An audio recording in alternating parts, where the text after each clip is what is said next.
हळद रुसली कुंकू हसलं मालिकेच्या आजच्या भागामध्ये आपण पाहणार आहोत की त्याच्या फोटोला सगळीकडेच काळं लावलेलं असतं. त्यामुळे बायजा आता टेन्शनमध्ये आलेली असते. तिला कळत नसतं की हे सगळं काही कोणी केलेलं आहे.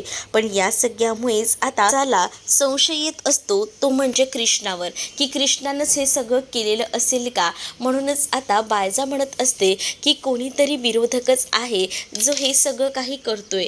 म्हणजे त्याला असं वाटत नाही आहे की मी ही निवडणुकीला उभं राहावं आणि यासाठी त्याची ही कारस्थानं सुरू आहेत, असंही आता बायजाबाई म्हणत असतात. पण त्याच वेळेला खरंच ना, विरोधकांना पण मानायला हवं. कुठच्याही थराला जातात, त्यांना जे काही हवं आहे ते मिळवण्यासाठी ते जराही विचार करत नाही आहेत की आतापर्यंत बायजाबाईनं या गावासाठी काय केलेलं आहे. समजा काही लोक विसरून गेली आहेत. आताच्या जमान्यात ना काही राहिलेलं नाही, असं देखील आता बायजा बोलत असते. तर इकडे कृष्णाला कळत असतं बायजाचं जे काही चाललेलं आहे ते सगळं नाटक चाललंय आणि म्हणूनच ना ती विचार करत असते आणि तिला या सगळ्याबद्दल विशेष करून काहीच वाटत नाही. दुसरीकडे मात्र आता पाहायला मिळत असतं की दुष्यंत म्हणत असतो की आई तू काळजी करू नकोस, हे जे काही विरोधक आहेत ना ते जे काही करतायत ना त्यांना मी आळा घालेन. मी बघेनच माझ्या आईच्या विरोधात जाऊन कोण उभं राहतं येते आणि जर तुझ्या या सगळ्या कार्यात अडथळा आणण्याचा जर त्यांनी प्रयत्न केला ना तर त्यांनासुद्धा मी पुरून उरेल, असं देखील आता म्हटलं जातं. त्यानंतर आता सगळेजण घरात येतात. मैनावती म्हणत असते की नक्कीच ना हे आपल्या जवळच्या कोणाच्या तरी व्यक्तीचं काम असणार आहे, ज्यांनी ह्या सगळ्या गोष्टी केल्या आहेत. कुठेतरी ना या गोष्टी थांबायला हव्यात आणि म्हणूनच मला असं वाटतंय की पण नेमकं काय करायचं. कारण आज काळं लावलं आहे, उद्यासुद्धा असंच काळं लावत राहिले तर प्रॉब्लेम होऊ शकतो. आणि तेवढ्यातच ना इकडे आता जी बायजा बसलेली असते तिचं आधीच डोकं सटकलेलं असतं आणि ती बोलत असते की काही तोंडाला येईल ते बोलू नका, कारण काही झालं ना तरीसुद्धा मला हे तिकीट मिळायलाच हवं. पण हे जर असंच चालत गेलं तर मला तिकीट मिळणं खूप जास्त मुश्किल होणार आहे, ही गोष्टसुद्धा आता कळून गेलेली असते. म्हणूनच बायजा या सगळ्याबद्दल बोलत असतानाच अचानकपणे तिचा फोन वाजतो आणि आमदार साहेबांचा कॉल आलेला असतो. आमदार साहेबांनी आता मुद्दामूनच बायजाला कॉल केलेला असतो, कारण गावात चाललेली हकीकत, गावात चाललेल्या गोष्टी बरोबर त्या आमदारांपर्यंत पोचलेल्या असतात. म्हणजेच आता लागलेलं काळं आणि ह्या तोंडावर काळं लागल्यामुळे पक्षाचं नाव खराब होते असंच त्यांना वाटत असतं आणि त्यामुळेच ना ते बायजाला म्हणत असतात की तुमच्याबाबत जे काही चालू आहे ते तुर्तास तरी थांबवा, नाहीतर याचे परिणाम ना खूप जास्त वाईट होतील. कारण तुम्हाला कळतंय का, आता निवडणूक जवळ आलेली आहे आणि हे प्रकरण चिघळत चाललंय तुमच्या तोंडाला काळं लावण्याचं आणि त्यामुळेच ना आम्हाला तुमची सीट काढून घ्यावी लागेल जर हे असंच चालू राहिलं तर, असं देखील आता बायजाला इकडे असणारे हे आमदार साहेब आहेत ते सांगू लागतात. पण त्यावेळेला आमदार साहेबांना बायजा सांगत असते की या सगळ्यामध्ये माझी काही चूक नाही आहे. जरी तुमची चूक नसली तरीसुद्धा तुमच्या बाबतीत या गोष्टी घडत आहेत, याचा अर्थ अख्खं गाव तुमच्या विरोधात आहे, तुम्हाला काहीच फरक पडत नाही आहे. मग आता तुम्हाला तिकीट द्यायची की नाही याचा विचारसुद्धा नीट लक्ष देऊन करावा लागेल. म्हणूनच मी तुम्हाला सांगतोय, सध्या तरी मी काहीच सांगू शकत नाही. जेवढे तुमच्यावर आरोप खोटे होतील, काय असेल ते बघा आणि ह्या सगळ्यातून मार्ग काढा, नाहीतर तुम्हाला या निवडणुकीत उभं राहता येणार नाही. आम्ही नवीन उमेदवार बघू, असं देखील म्हटलेलं असतं. जेव्हा या सगळ्या गोष्टी बोलल्या जातात ना तेव्हा मात्र आता बायजा हतबल झालेली असते. बायजाला विचारलं जातं की काय झालं आहे, त्यावर बायजा आमदार साहेबांनी म्हटलेलं सगळं काही सांगू लागतात आणि त्यांनी सांगितलं आहे की जर हे असंच चालू राहिलं तर ते दुसऱ्या कोणाला उमेदवारी देणार आहेत. इतक्या वर्षांची माझी मेहनत अशीच पाण्यात निघून जाणार, असं बोलून बायजा रडत असते. त्यावर दुष्यंत बायजाला म्हणत असतो की आई तू स्वतःला त्रास करून घेऊ नकोस, या सगळ्यासाठी ना माझ्याकडे एक बेस्ट अशी आयडिया आहे आणि ती आयडिया तो आता सगळ्यांनाच देऊ लागतो. आणि जेव्हा तो आयडिया देत असतो ना तेव्हा सगळीच जण त्याच्याकडे बघत असतात, कारण दुष्यंतने खूप जास्त दिमाग चालवत ही आयडिया लावलेली असते. म्हणजेच तिला असं वाटत असतं त्याला की आपल्या आईचं नाव खराब होऊ नये आणि आपलं आईचं नाव तसंच टिकून राहायला हवं, यासाठी त्याची मेहनत सुरू असते. म्हणूनच तो आता काही गावकऱ्यांना एकत्र करून आपण सगळीजणं उभे राहूया आणि आपल्या आईबद्दल चार शब्द जरी आपण बोललो ना तरी सगळेच नक्कीच गावकरी आपल्या पाठीशी उभे राहतील यावर पूर्ण कॉन्फिडन्स हा होता. म्हणूनच दुष्यंतने प्लॅनिंग केलेलं असतं आणि दुष्यंत जेव्हा हे सगळं प्लॅनिंग करतो तेव्हा घरात सगळ्यांना ही कल्पना आवडते आणि आम्हाला हे सगळं काही सुचलंच नसतं असं देखील आता म्हटलं जातं. दुष्यंतने खूप जास्त दिमाग लावून आता काम व्यवस्थितपणे करायचं ठरवलेलं असतं. तर दुसऱ्या दिवशी सकाळी आता बायजाच्या बंगल्यावर बरीच लोक गावातली आलेली असतात आणि त्याच वेळेला आता बायजाबाई तिथं आलेली असते आणि सगळ्यांनाच म्हणत असते की आज मी एक निर्णय घेतला आहे. त्यावर सगळीजणं बायजाबाईकडे पाहू लागतात. नेमका निर्णय काय असेल असा विचार ना आता सुरू असतो. मग आता तो निर्णय असा असतो की त्या बादलीमध्ये काळं पाणी आणून ठेवलं जातं आणि जेव्हा काळं पाणी आणून ठेवलं जातं ना तेव्हा आता ते काळं पाणीच अंगावर घ्यायचं काम करणार असते आणि त्यासाठी बायजाचं हे नवीन षडयंत्र असतं. पण हे बायजाचं षडयंत्रांना बरोबर आता ओळखून असतात इकडे असणारे अढळरावांना ही नाटकं माहिती असतात. पण गावातल्या लोकांची सहानुभूती मिळवण्यासाठी आणि बायजानं हे सगळं नाटक केलेलं असतं ते सुद्धा दुष्यंतच्या सांगण्यावरना बायजानं आता सगळ्या गावकऱ्यांच्या याच्यामध्ये स्वतः जागा निर्माण करण्याचं काम सुरू केलेलं असतं. म्हणजेच आता बायजा म्हणत असते की तुम्ही सगळ्यांनी माझ्या तोंडाला काळं फासलं, गावकऱ्यांनी माझं नाव खराब केलं, पण तुम्ही कोणीही काही बोलायला आलात नाही. जे काही विरोधक असतील त्यांनी हे सगळं काम केलं, पण गावकऱ्यांनी ह्या सगळ्याला पाठिंबा दिला.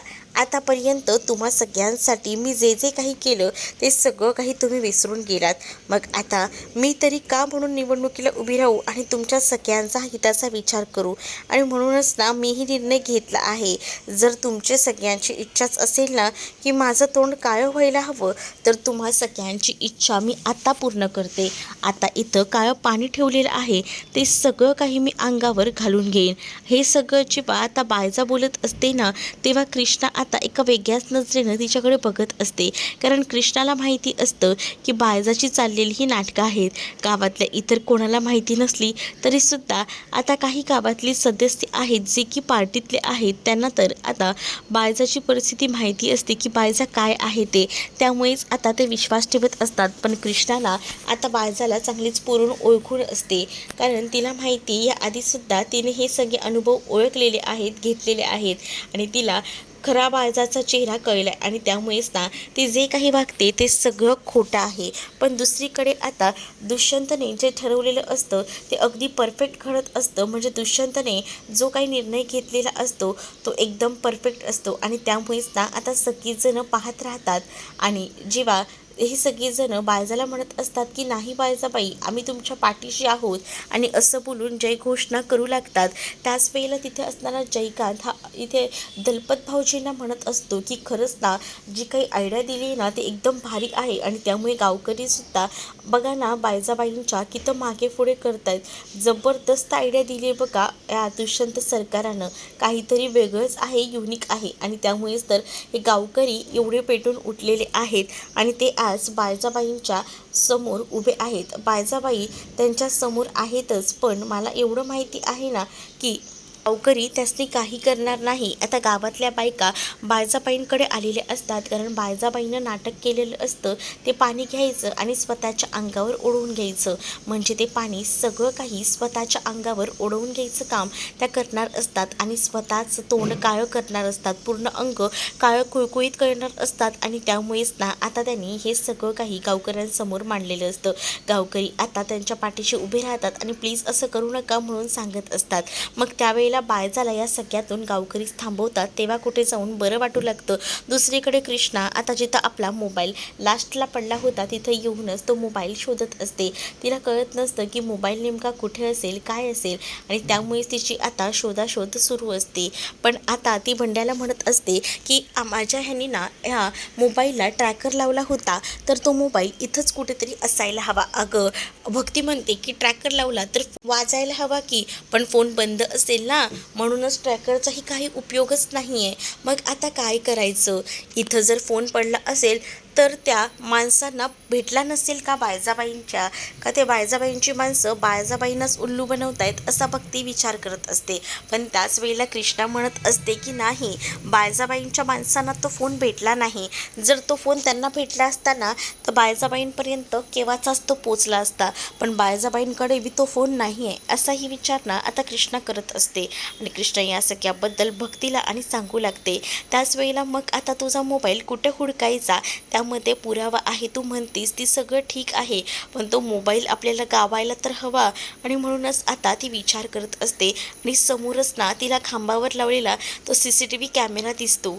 मग ती आता विचार करते की हे बघ रे बंड्या, इथं CCTV आहे, म्हणजे तो मोबाईल कोणी घेतला काय घेतला हे आपल्याला समजेल की, असंही आता कृष्णा ही सांगू लागते. बंड्या म्हणतो की हो खरंच की, मी बघतो फुटेज काढून घेतो असंही आता बंड्या म्हणत असतो. पण कृष्णा म्हणते की आपण हे काम ना रात्री करूया, आता दिवसा हे काही काम करूयाच नको. तेवढ्यातच आता कृष्णाचा फोन वाजतो. कृष्णाच्या फोनवर राणादांचा कॉल आलेला असतो. राणादांच्या बकरीला बरं नसतं, अक्षरशः ती शेवटच्या श्वासापर्यंत पोचलेली असते. तिला आता कळत नसतं, त्यामुळेच आता राणादाने धावत पळत लगेचच येऊन फोन केलेला असतो कृष्णाला. आणि कृष्णाला सांगतात की प्लीज लवकर ये, कारण कृष्णाला असे काही औषधी गुणधर्म माहिती होते जे की ती बकरीला देत होती आणि त्यामुळे बकऱ्या या व्यवस्थित व्हायच्या. म्हणूनच आता कृष्णाला फोन करून बोलवलेलं असतं. कृष्णा म्हणते की राणादा काळजी करू नको, मी येतेच आहे. आणि असं बोलूनच ती आता फोन ठेवते. भक्ती विचारते की काय झालं, त्यावर आता राणादाच्या बकरीला बरं नाही आहे आणि म्हणूनच त्यांनी मला बोलवले, आता मला जावं लागेल, आपण ह्या सगळ्या विषयावर नंतर बोलूया असं बोलून आता कृष्णा तिकडनं जायला निघत असते. तर कृष्णा गेल्यानंतर इकडे असणारी भक्ती विचार करते आणि बंड्याला म्हणते की या पोरीच्या ना बिचारीच्या आयुष्यात ना खरंच ना सुख नाही. आता कुठं सुख येत होतं, पण काही ना काही अडचणी येतच राहतात. माझी हीच इच्छा आहे की पोरीनं आताचे दिवस तरी सुखात काढावे, कारण या आधी ना तिला खूप जास्त त्रास झालाय आणि पुन्हा तिला असा काही त्रास व्हावा असं मला वाटत नाही, असंही आता म्हटलं जात असतं. जेव्हा या सगळ्या गोष्टी बोलल्या जातात तेव्हा मात्र आता आपल्याला सुद्धा भक्तीचं म्हणणं कळत असतं. भक्तीला ना कृष्णाबद्दल वाईट वाटतं. कृष्णा आता राणादाच्या घरी येऊन पोहोचलेली असते. जेव्हा ती घरी येते तोपर्यंत इकडे समरने येऊन आपली उत्तम कामगिरी केलेली असते. समरने आता कृष्णाच्या मनामध्ये स्थान निर्माण करण्यासाठी थेट राणादाच्या घरी तो आलेला असतो आणि बकरीला त्यानं पालापाचोळा दिलेला असतो आणि त्याच्या औषधानेच आता बकरी छान बरी झालेली असते. आणि जेव्हा तिथे कृष्णा येते तेव्हा कृष्णा म्हणते की काय झालं राणादा, बकरीला तर बरं नव्हतं ना. पण आता राणादा सांगू लागतात की अगं हो, बकरीला बरं नव्हतं, मला तर वाटत होतं ती जिवंत राहते की नाही, पण तुला सांगू का, ऐनवेळेला ना हे बघ हे आले आणि ह्यांनीच ना माझ्या बकरीला वाचवलं. खरं तर मी तुझ्याशी फोनवर बोलत होतो तेव्हा नेमके हे तिथे होते आणि त्यांनी हे बोलणं ऐकलं आणि म्हणूनच ते मदतीला आले. आता जेव्हा समर टर्न मारतो तेव्हा मात्र आता कृष्णाला दिसतं. कृष्णा विचार करते की यो आहे तर यो, आणि त्यानंतर आता कृष्णाला तो म्हणत असतो की मला माहिती आहे ना बकरीला काय द्यावं लागतं, कारण त्यांच्या बकरीची अवस्था खूप जास्त नाजूक होती, म्हणूनच मी तिला पाला खाऊ घातला असं देखील आता समर म्हणत असतो. त्याच वेळेला कृष्णा म्हणत असते की बरं झालं तुम्ही या सगळ्यात ना त्याच्या बकरीला वाचवलं, ते एकंदरीत काम उत्तमच केलेलं आहे असंही आता कृष्णा म्हणत असते. त्यावर मात्र तिथे उभा असलेला समर म्हणतो की तुमचं नाव काय, मला कळलं नाही. त्यावर कृष्णा आपले नाव सांगते, कृष्णा दुष्यंत रांगडे पाटील हाय मी. त्यावर कृष्णाही त्याला नाव विचारते. त्यावर तो त्याचं नाव सखा असं म्हणतो, कारण बघ आताही कालही आपली भेट झाली आणि आजही, पण आज तुला माझी चांगली बाजू दिसली की नाही. त्यावर आता कृष्णा हो असं म्हणते आणि तिकडनं जायला निघते. मग आता सखा ही एवढीच ओळख त्याने करून दिलेली असते, खरं नाव त्याने सांगितलेलं नसतं.